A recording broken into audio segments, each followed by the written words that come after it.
సింగరేణిలో గుర్తింపు ప్రాతినిధ్య సంఘాల కార్మికులను మభ్యపెడుతున్నారని తెలంగాణ బొగ్గని కార్మిక సంఘం కేంద్ర అధ్యక్షుడు మిర్యాల రాజిరెడ్డి అన్నారు. పెద్దపల్లి జిల్లా గోదావరికని ప్రెస్ క్లబ్ లో ఏర్పాటు చేసిన మీడియా సమావేశంలో మాట్లాడుతూ మెడికల్ బోర్డు పేరుతో తప్పుడు ప్రచారం చేస్తున్నారని ఆగ్రహం వ్యక్తం చేశారు.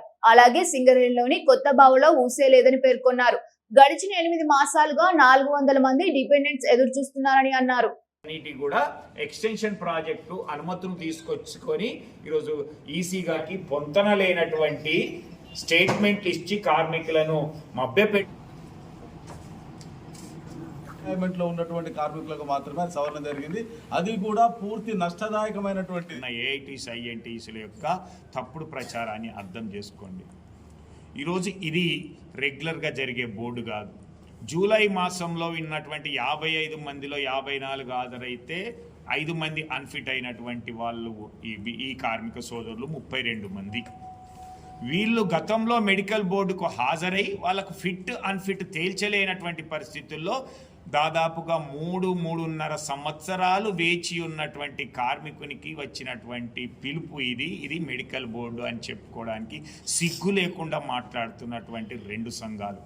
ఒకతోని సింగరేణి కార్మికులను, రాష్ట్ర ప్రభుత్వాన్ని, రాష్ట్ర ప్రజలను తప్పుదోవ పట్టిస్తున్నారు. ఇవాళ కాంగ్రెస్ ప్రభుత్వం అధికారంలోకి వచ్చినాక 6,000 పైచిలుకు కోట్ల రూపాయల లాభం వచ్చింది సింగరేణికి అని చెప్తే 6 రూపాయలు పెట్టి నట్టు బోట్లు కొనుగోలు చేయలేకపోవడం వలన 3 కోట్ల నుంచి వెళ్ళి ఆ పైబడినటువంటి డంపర్లు, షెవళ్ళు కూడా ఇవాళ ఓపెన్ కాస్ట్ గన్లో పనిచేయకుంటున్నాయి. తద్వారా ఉత్పత్తి తగ్గిపోతూ ఉన్నది. రెండోది, ఉత్పత్తి బొగ్గు నాణ్యత కూడా పడిపోతూ ఉన్నది. ఈ సంస్థ నష్టాల్లోకి పోవడానికి ఇవాళ కాంగ్రెస్ ప్రభుత్వము, సింగరేణి యాజమాన్యం అనుసరిస్తున్నటువంటి తప్పుడు విధానాలే కారణమని తెలంగాణ బొగ్గని కార్మిక సంఘం భావిస్తూ ఉన్నది. ఇవాళ అన్న చెప్పినట్టు కొత్త బొగ్గు బావులు ఒక్కటి రాలే. అదే బీఆర్ఎస్ ప్రభుత్వం అధికారంలో ఉన్నప్పుడు 18 కొత్త బావులు వచ్చినాయి. ఇవాళ లైఫ్ ఎక్స్టెన్షన్ ప్రాజెక్టులు వచ్చినాయి. వీడు 9 తెస్తే 9 మందికి ఉద్యోగం వేయలేకపోతున్నామని ఎట్లా చెప్తాను? 7,000 మంది అధికంగా ఉన్నారు సింగరేణిలో అన్నటువంటి తప్పుడు ప్రచారం కూడా చేస్తూ ఉన్నాం. ఇవాళ 14,000 మంది ఓపెన్ కాస్ట్లో అవుట్ సోర్సింగ్ కార్మికులు పనిచేస్తూ ఉన్నారు, లేదా కాంట్రాక్ట్ కార్మికులు పనిచేస్తూ ఉన్నారు.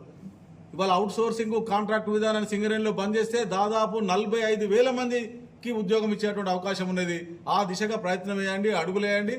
ఇవాళ బీజేపీ ప్రభుత్వం ఏదైతే ప్రభుత్వ రంగ సంస్థలను నిర్వీర్యం చేస్తుందో అదే పద్ధతిని వాళ్ళ కాంగ్రెస్ పార్టీ అవలంబిస్తూ ఉన్నది.